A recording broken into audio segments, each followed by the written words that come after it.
Дневник во 20 часот на К1 телевизија. Добро вечер. Со најновите информации од регионот Македонија и светот започнуваме веднаш по најавата за настаните кои го одбележаа денешниот ден. Транзитирањето на мигрантите не е само македонски, туку е глобален проблем.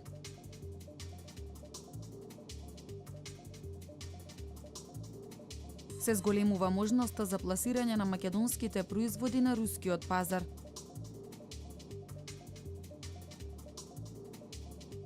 Кацигата спасува живот, затоа носете ја кога управувате моторцикл. Порака од мотоклубот Носачи на крстот.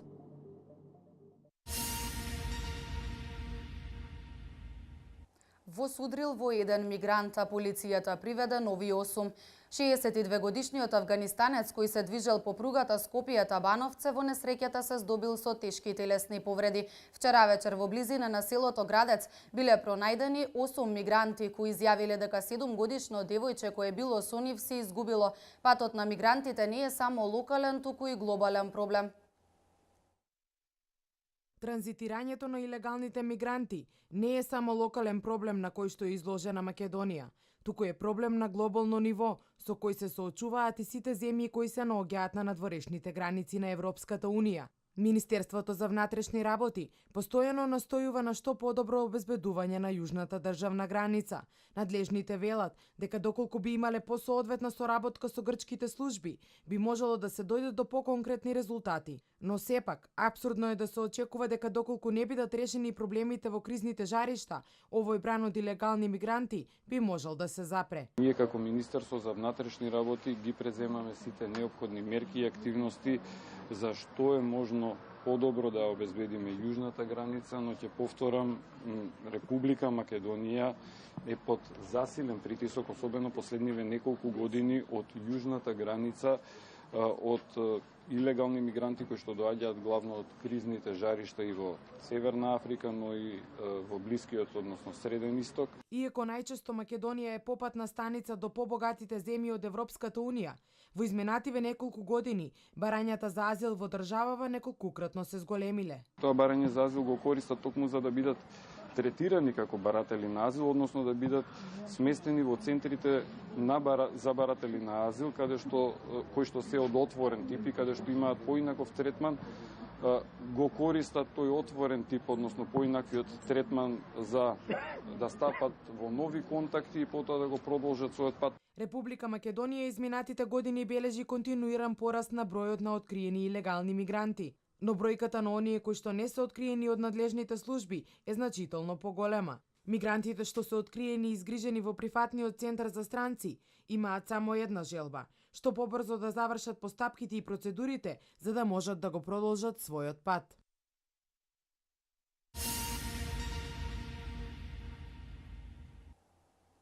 Директорот на Фондот за здравствено осигурување на Република Македонија Сашо Стефановски изјави дека во делот на здравството инвестирани се 100 милиони евра во нова опрема. Исто така ќе се вложува во градење на нови здравствени капацитети и со овие мерки во делот на здравството се менува статусот на околу 2000 луѓе кои досега волонтирале во установите на неопределено време. 100 милиони евра во изминатиот период се инвестирани во нова опрема за здравствените установи, рече директорот на Фондот за здравствено осигурување на Македонија Сашо Стефановски. Во модернизацијата на здравството се води сметка за рамномерен развој на унапредување на здравствената заштита во сите делови на Македонија. Владата на ВМРО ДПМН изминатите години инвестираше повеќе од 100 милиони евра во нова опрема за здравствените установи, која што ќе значи побрза и поквалитетна дијагностика, која што ќе значи подобро и побрзо откривање на болестите и на крај која што ќе значи побрзо лекување на пациентите. Стефановски потенцира дека владата инвестирала во градење на нови здравствени капацитети и рече дека со новите мерки во делот на здравството се трансформира статусот на околу 2000 луѓе кои досега волонтирале во установите на неопределено време. Директорот на Фондот за здравствено осигурување го потенцираше намалувањето на цените на голем број лекови. Би сакал да истакнам дека намалени се цените на огромен број на лекови. Голем број на граѓани со овие намалувања заштедуваат повеќе пари. дека се вложува и реконструира на постоечките здравствени капацитети. Потврдува податокот дека во здравствениот дом во општина Кавадарци се извршени голем број нови инвестиции. 2,5 милиони денари се потрошени за реконструкција на покривите и фасадата на дел од објектите во здравствениот дом. Целосно е променета ПВЦ столаријата, рече директорот на здравствен дом Кавадарци Никола Трендафилов. Исто така тој посочи дека во нова медицинска опрема се вложени повеќе од 1,5 милиони денари, а за новите 2 амбулантни возила инвестирани се 5 милиони денари, потврди Трендафилов. Во Велешката општа болница во изминатите 5 години беа реконструирани неколку оделенија, како и нова опрема, компјутери, мамографи, дигитален рентген апарат, апаратура за хируршкото и интерното оделение. Доколку се набави дигиталниот мамограф, општа болница Велес ќе биде центар на мамографија во Повардарието.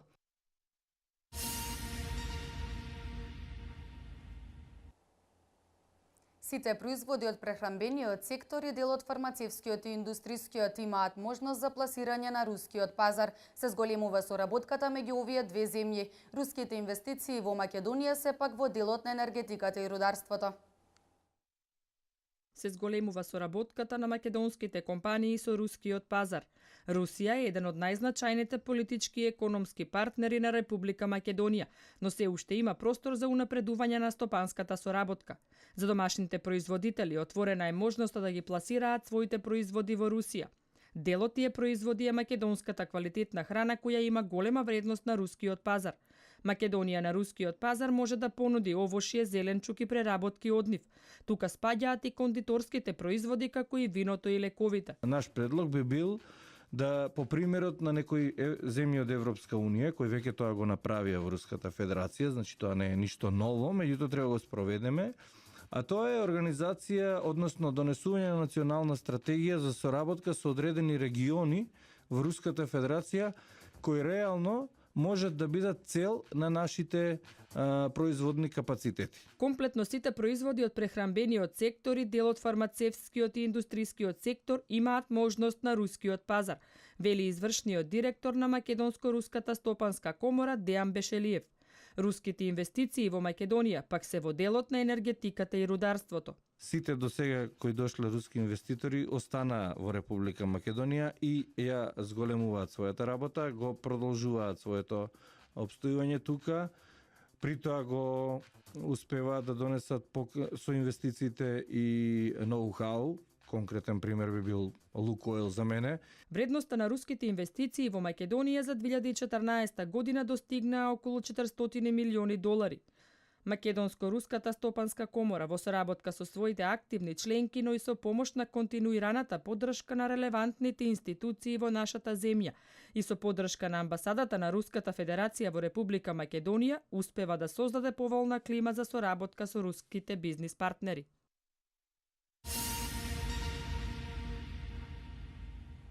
Се реконструира крак на улицата Наце Димов во населбата Керамидна на површина од околу 350 метри квадратни.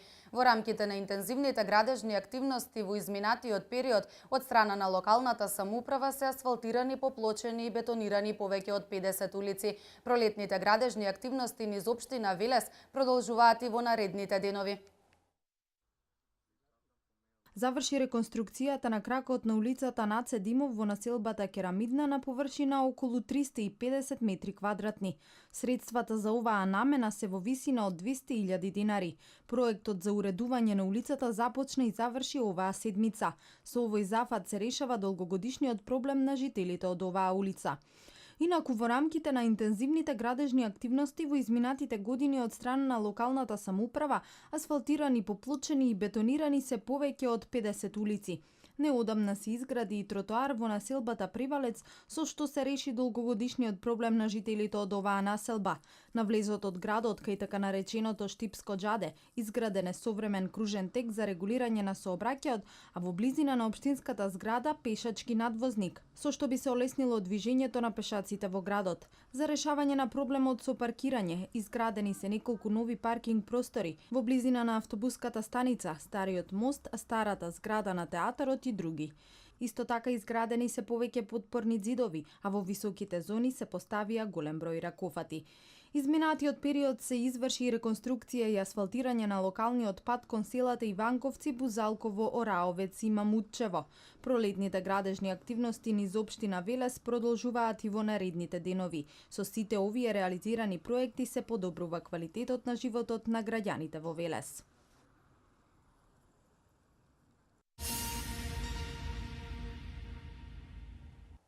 Мотоциклистите немаат навика да носат заштитен шлем. Мотоклубот Носачи на крстот во соработка со полицијата во рутинска контрола ги сопираа возачите, укажувајќи им на грешките и делејќи им флаери со правила за безбедно учество во сообраќајот. Не сакаат да ја расипат фризурата, премногу им е жешко или им смета да ја носат на себе. Мотоциклистите немаат навика да носат кацига. Сакаат да уживаат во комфорот и природата додека возат мотор, но не и да се заштитат себе си и останатите учесници во сообраќајот. Мотоклубот Носачи на крстот во соработка со полицијата во рутинска контрола ги сопираа возачите и им укажуваа на грешките. Наместо парична казна, мотоциклистите добиваа флаери кои ги потсетуваат на правилата за безбедно учество во сообраќајот. Во градот не се носат кациги. Тоа е веројатно затоа што моторџиите сакаат да бидат видени. Стори испаѓаат во град да видат кој го вози кој мотор и да биде препознаен во градот. Не носење на кацига. Што значи не носење на кацига? Седнеме на мотор без кацига. Тоа е исто како да рипнеме банџи без јаже. Кацигата е составен дел од заштитната опрема која е задолжителна. Казните за неносење заштитен шлем се високи за возачите, но и за совозачите. И покрај ова, тие тешко ги променуваат навиките. Унавикам би. Ти близко живеам и унавикам. Дали сте свесни? На 100 метра возам тука у близината. Свесни сме, ама ете тоа е што е. Зошто не носевте вашата кацига денес? Па ја забарех. Затоа што запирам на 5 места. Треба вади и стави носто. Па што знам. Може да се зависи од ситуација. Не е навика, не е правилно. Општина Велес е прва во земјата по бројот на регистрирани мотоцикли.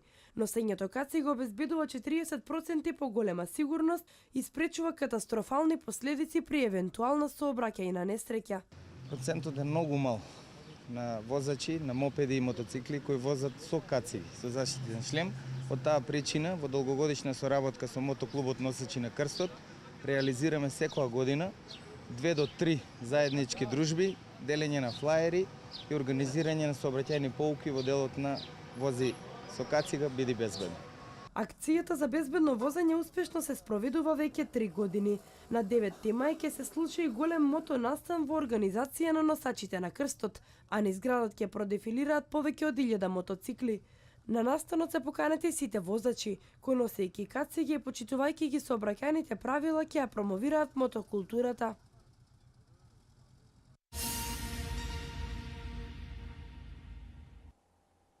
Општинското основно училиште Кирил и Методи од Велес денеска беше домаќин на регионалниот надпревар за млади техничари и иноватори. Покрај учениците од училиштето домаќин се надпреваруваа и ученици од основните училишта од Градско и Чашка. Тие се надпреваруваа во 10 категории, а најдобрите своето знаење и вештини ќе имаат можност да ги презентираат на државниот надпревар. Различни технички и иноваторски изработки денеска беа презентирани на регионалниот надпревар за млади техничари и иноватори во Велес. Основците имаа можност да ги презентираат своите проекти на кои што работеле заедно со нивните наставници во текот на оваа учебна година, но истовремено и да се надпреваруваат во 11 дисциплини: електроника, автоматика и роботика, конструкторство, архитектура и градежништво, дизајнирање, сообраќајно моделарство, бродомоделарство, воздухопловно моделарство, видеотехника и фототехника. Денес ова што ќе ви го представам е проектот заштита од пожар во стамбиен објект, кој е со контролна кутија и сензор за топлина кој детектира висока температура. Ова е робот кој што е изграден од модифицирани лего коцки со 3 мотори и сензор за детекција на растојание. Јас сум во областа за дизајнирање. Ова е мојот домашен труд, рингишпил. Ова го изработив денес, кутија за подарок. Јас сум во областа воздухопловно Моделарство. Јас имам изработен авион. Целта на овие надпревари е да го поттикнат иновативниот дух кај младите луѓе, за да тие во најдобро светло ги представат своите вештини со надпреварувањето во одбраната категорија. Најдобрите ученици од сите дисциплини ќе учествуваат на државниот надпревар кој ќе се одржи во Скопје. Како што кажав, ова е регионален надпревар, учествува Велес, Чашка и Грацко. Победниците од овој надпревар во 11 области ќе учествуваат на државниот надпревар кој што ќе се одржува во Скопје, планирано е 9 и се надевам дека 9 ќе биде. Регионалниот надпревар за млади техничари и иноватори кој се одржа денеска е во организација на Сдруженијето на наставници по техничко образование на Република Македонија и во организација на Сдруженијето на наставници на општина Велес.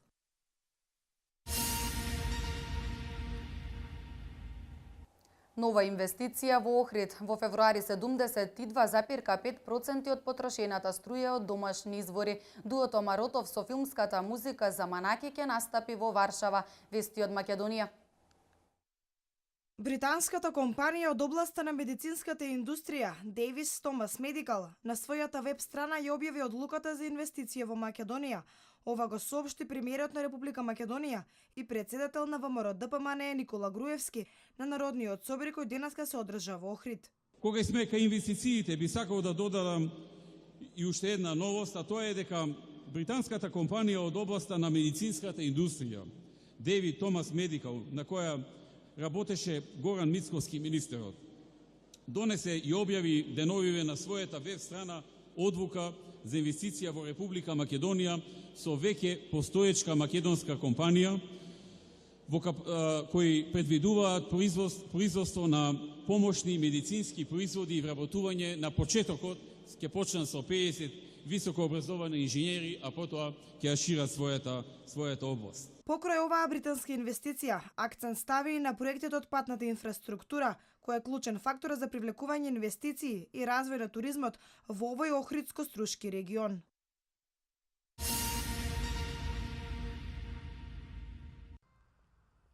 Во Македонија во февруари годинава потрошени се 745.974 мегават часови електрична енергија, 13,674 милиони нормални метри кубни природен газ, 497.997 тони јаглен и 68.952 тона нафтени продукти. Според податоците на Државниот завод за статистика, 72,5% од потрошената електрична енергија е од домашни извори, а 97,1% од вкупната потрошувачка на јаглени се употребени за производство на струја.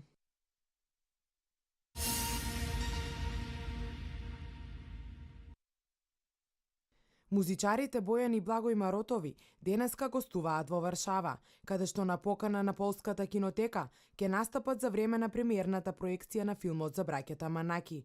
Маротови ќе ја изведат во живо музиката за филмот, која е нивно авторско дело.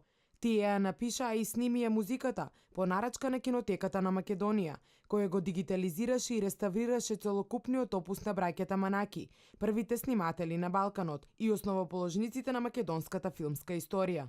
Дигиталната реставрација на филмското наследство на браќата Манаки во текот на 2012 и 2013 Кинотеката го направи во Унгарската филмска лабораторија во Будимпешта, а материјалот го промовираше на 34-тиот интернационален фестивал на филмска камера Браќа Манаки во Битола.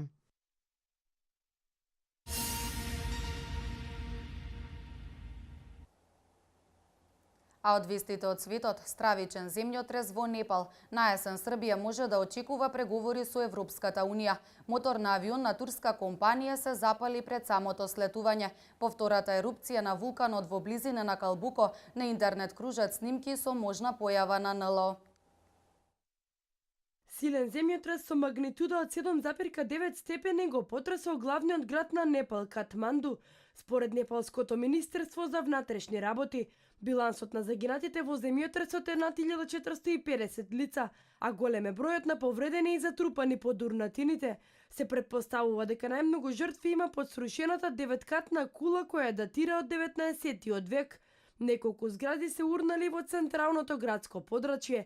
Голем број странски алпинисти загинале кога огромна лавина се урнала врз делот камп за планинари на Монт Еверест. Земјотросот имал погубни последици и во околните земји.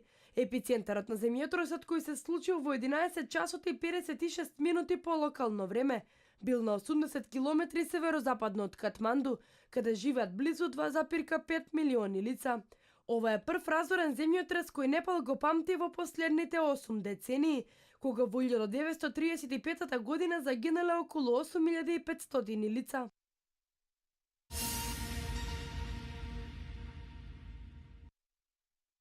На есен се можни преговори на Србија со Европската Унија, што може ќе се отвори европскиот пат за оваа земја. Тоа ќе биде клучната порака со која шефот на германската дипломатија Франк Валтер Штајнмајер ќе пристигне во Белград на 28 април, пишуваат српските вечерни новости. Шефот на германската дипломатија во Белград ќе пренесе дека Германија позитивно ќе гласа за старт на преговорите, но јуни е преоптимистичен рок, бидејќи има останато уште неколку работи кои треба да се завршат. Берлин очекува Европската комисија конечно да ги одобри акционите планови на Србија за поглавијата 23-24 за правосудството, владење на правото и безбедноста, чија трета верзија е испратена во Брисел, и на есен би требало да почнат преговорите.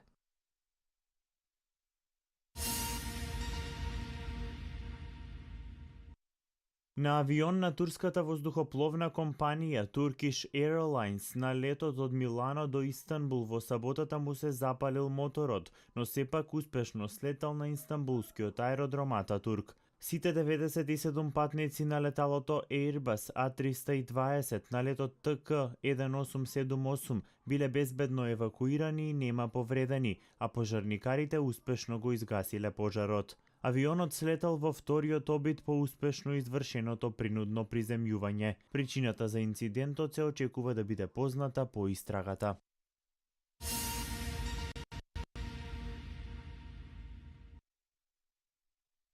На единствените кадри кои се појавија во мрежата се гледа како пар бели светла летаат многу блиску до ерупција на вулканот Калбуко во Чиле, кој беше во мирување над 40 години. Тој еруптираше неочекувано и во средата изфрли во атмосферата многу пепел и доведе до масовна евакуација во регионот.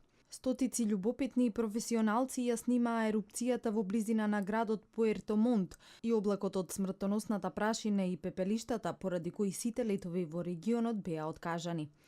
При тоа на аматерските снимки успеале да се фатат две бели светла кои летаат многу блиску до пепелта и чадот кој се издигна од грлото на вулканот. Десетици илјади лица веќе шпекулираат како НЛО лета над вулканот. Според други станува збор за хеликоптер на полицијата или некоја спасувачка служба, а трети пак велат дека светлата не се ништо повеќе од оптичка илузија.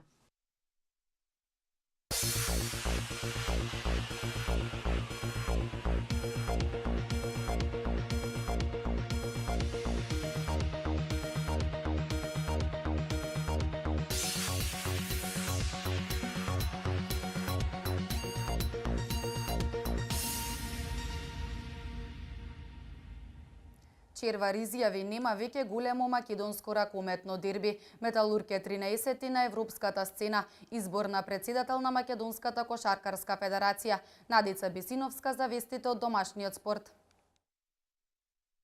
Металург во сабота во Јане Сандански му гостува на Вардар во првиот меѓусебен дуел од плејофот за титулата. И двете екипи имаат по 3 победи во првите 3 надпревари од разигрувањето за титулата, но оно што до лани беше големо дерби, сега ќе биде дуел само со еден фаворит. Вардар е супериорен во борбата за шампионската титула, а за младиот тим на се уште актуелниот шампион Металург, на крајот од турбулентната сезона, ќе биде успех да го освои второто место. Според тренерот на Металург, Лино Червар, јасно е дека Вардар е доминантна екипа во Македонската ракометна лига. Надпреварот во сабота нема да биде големо дерби, туку еден дуел во кој Вардар е апсолутен фаворит и се освен победа на Вардар би било рамно на сензација, рече Червар.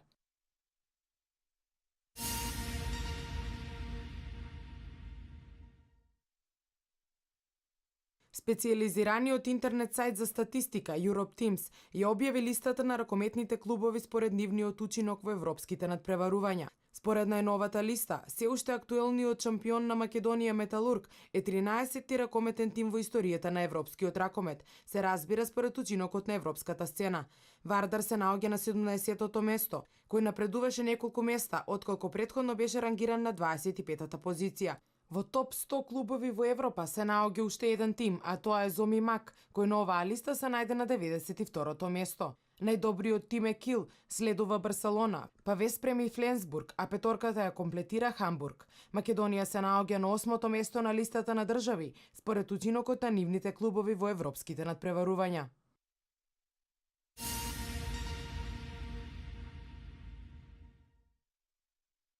Турскиот конзул во Охрид, Абдурахман Байрактар, ќе биде кандидат за претседател на Македонската кошаркарска федерација на предстојното собрание кое ќе се одржи на 27 април. Байрактар, кој е почестен турски конзул во Охрид, важи за успешен бизнисмен кој во значајна мера помогнал во носење на спонзори од оваа земја, токму за помош на Македонската кошаркарска федерација. За да може да биде валиден кандидат за избор на нов претседател, тој ќе треба да добие писмена поддршка од 10 клубови со право на глас на собранието. Иницијативата за собирање подписи е веќе во тек. Претходно беше најавувано дека кошаркарската легенда Петар Наумовски ќе биде единствениот кандидат за претседателската позиција во Македонската кошаркарска федерација.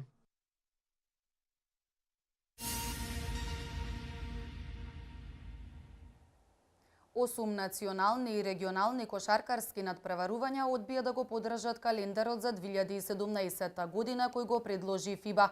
Никола Ѓоргиев со одлична партија, повеќе од меѓународниот спорт Владимир Ристов. 8 национални и регионални кошаркарски надпреварувања, меѓу кои и АБА лигата, одбија да го поддржат календарот за 2017 година кој го предложи ФИБА.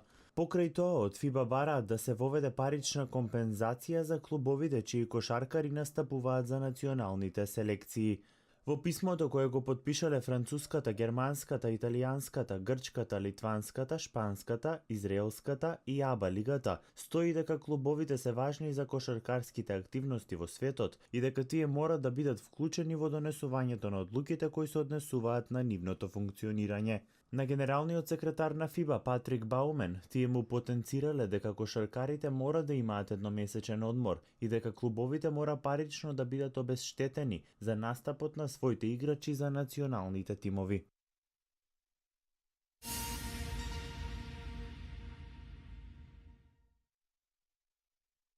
Во рамките на првиот меч од полуфиналната серија од разигрувањето за титулата во француската Про А лига, тимот на Париз Волеј забележа победа над тимот на Лион со 3:1. Никола Ѓоргиев беше најзаслужен за победата и успеа да реализира вкупно 15 поени, заедно со својот соиграч Фернандес, кој исто така реализираше 15 поени. Вториот меч од серијата ќе се одигра на 18 април.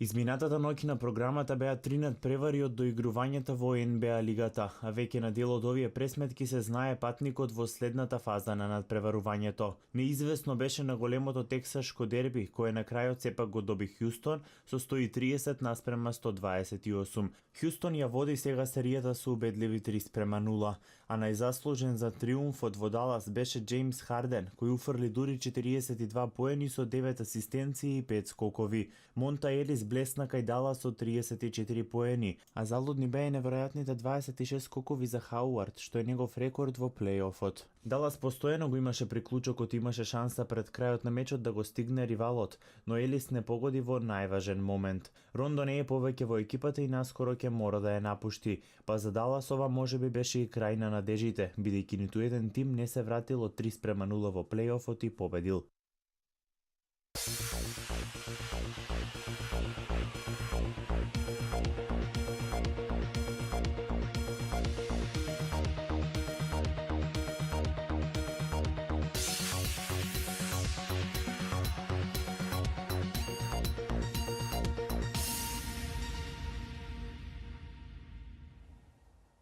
Денеска имавме сончево време со повремени облачни периоди. Да погледнеме какво време не очекува во наредните денови.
Почитувани гледачи, со оваа информација го завршуваме дневникот. Имајте пријатна вечер.